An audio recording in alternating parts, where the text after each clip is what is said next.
ओम कृष्णाय वासुदेवाय हरये परमात्मने प्रणतः क्लेशनाशाय गोविंदाय नमो नमः।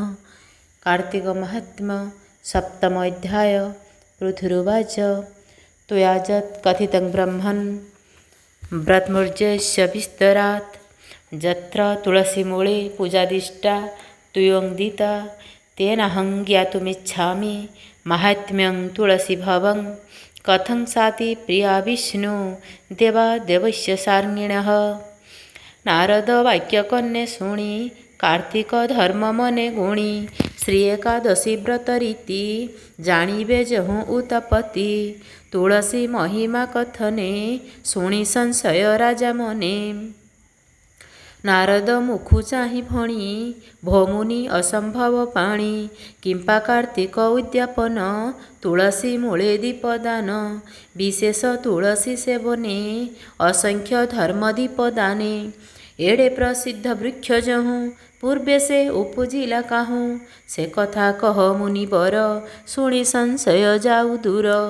पृथ्वी वचने देव ऋषि बोलंती शुण मनुवंशी तुलसी वृक्ष जहूँ जात कहिबा तहिर चरित देव जे पुरा सत्य जुगे विविध संवत्सर जोगे मघवा नामे सुरपति संगरे घेनी बृहस्पति बहुत संपद व्यवहारे गले जे कपिलासपुरे ईश्वर दर्शन आसे इंद्र प्रवेश कपिलासे देखिले गिरिवर शोभा धवल ज्योति तार प्रभा शुद्ध स्फटिक गिरिवर विविध मणिरत्न सार कनक आदि अष्टधातु विराजे ज्ञान गुण हेतु विविध वनस्पति माने नवपल्लव अनुक्षणे पुष्पमंडित तरुबरे अमृत तुल्य फल धरे वृक्षंक मूले हेब वेदी सुनंदा नाम बहे नदी शुद्ध शीतल परिमल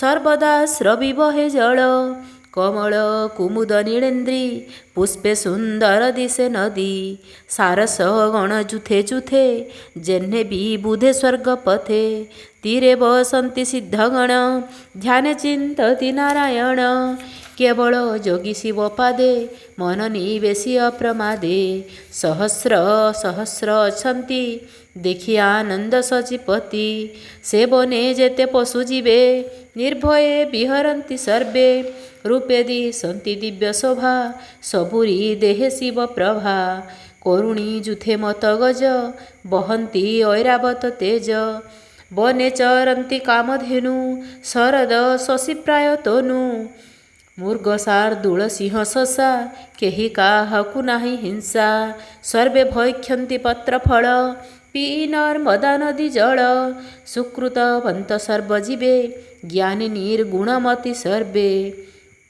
शिव आश्रमे महातेज देखि विचारि देवराज ईश्वर संपदर मूल्य तिनि भुवने नाही तुल्य वन पर्वत एड़े सभा किबा सुंदर सुर प्रभा केमन्ते देखिबा लोचने बुझिबा शंकर दर्शने एते विचारित हूँ चली ईश्वर सिंहद्वारे मिली बासव आगमन जानी द्वारे बसिले शूल पाणी बासव गर्भ विनाशने शिव विचार कले मने निज स्वरूप गप्य करी माया मनुष्य रूप धरी जरा अवस्था तनु क्षीण मलिन वस्त्र वेशहीन अधबदने द्वारे बसी इंद्रता सन्निधे प्रवेशी हे वृद्ध नर पुछु तते द्वारे बसी छकी निमंते काले तो प्राय तनु देखी तू कि भिक्षुक निरिमाखी जाचक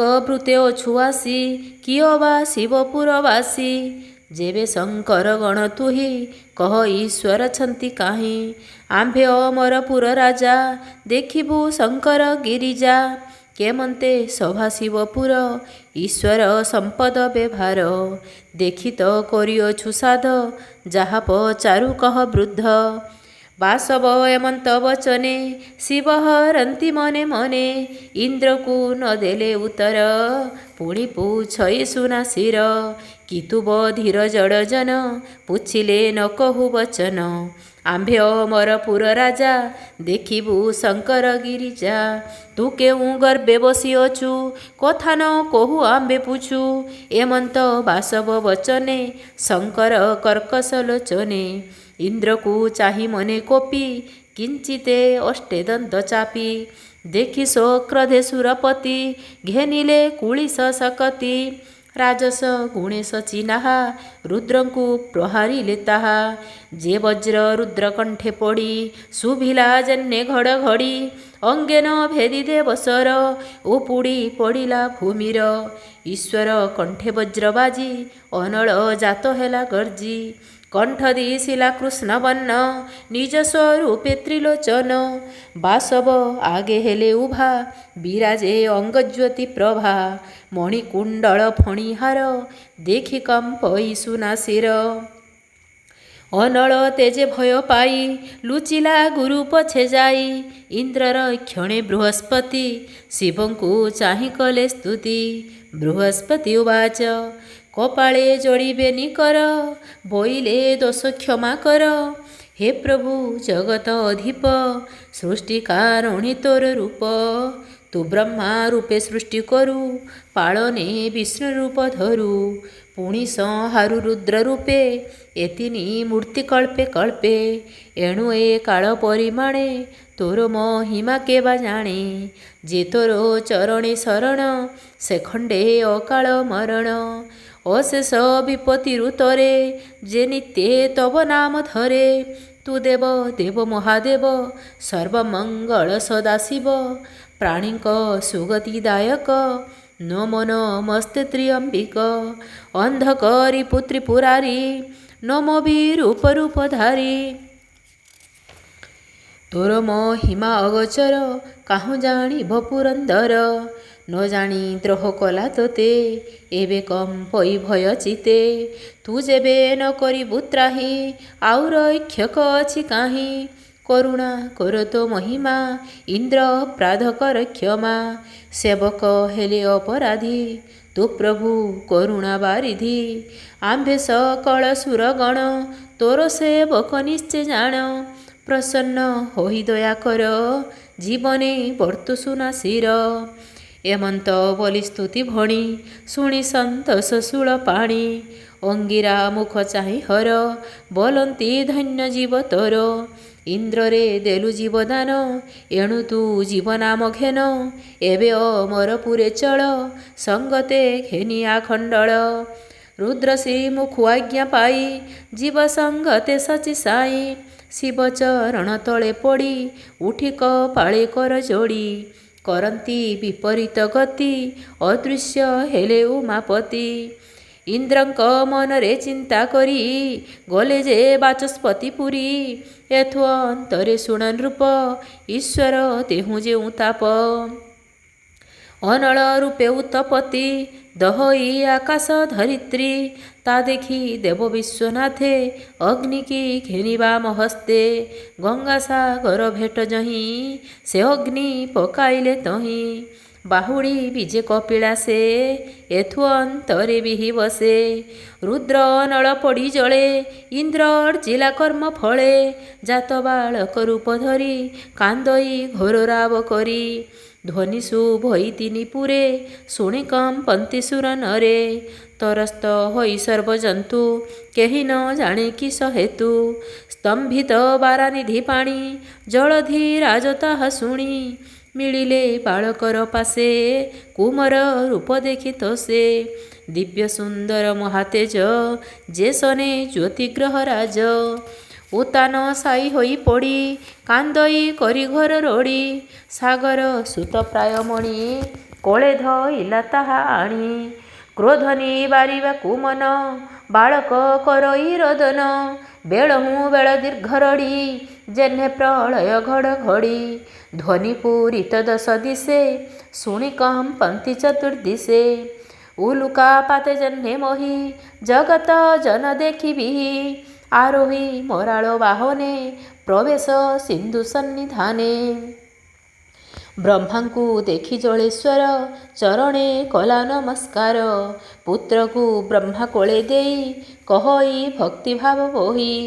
ଭୋ ପ୍ରଭୁ ଏ ମୋର ନନ୍ଦନ ଜନ୍ମହୁ କରଇ ରୋଦନ। କେବେ ନ ହେଲା ଶାନ୍ତ ଚିତ ତୁମ୍ଭେ ତ ଜଗତର ତାତ। ଏ ପୁତ୍ର କ୍ରୋଧ ଶାନ୍ତ କର ପ୍ରସନ୍ନ ହୋଇ ଦିଅ ବର। ମୁଁ ତୁମ୍ଭ ଚରଣରେ ଦାସ ପୁତ୍ରକୁ କର ମୋ ସନ୍ତେଷ।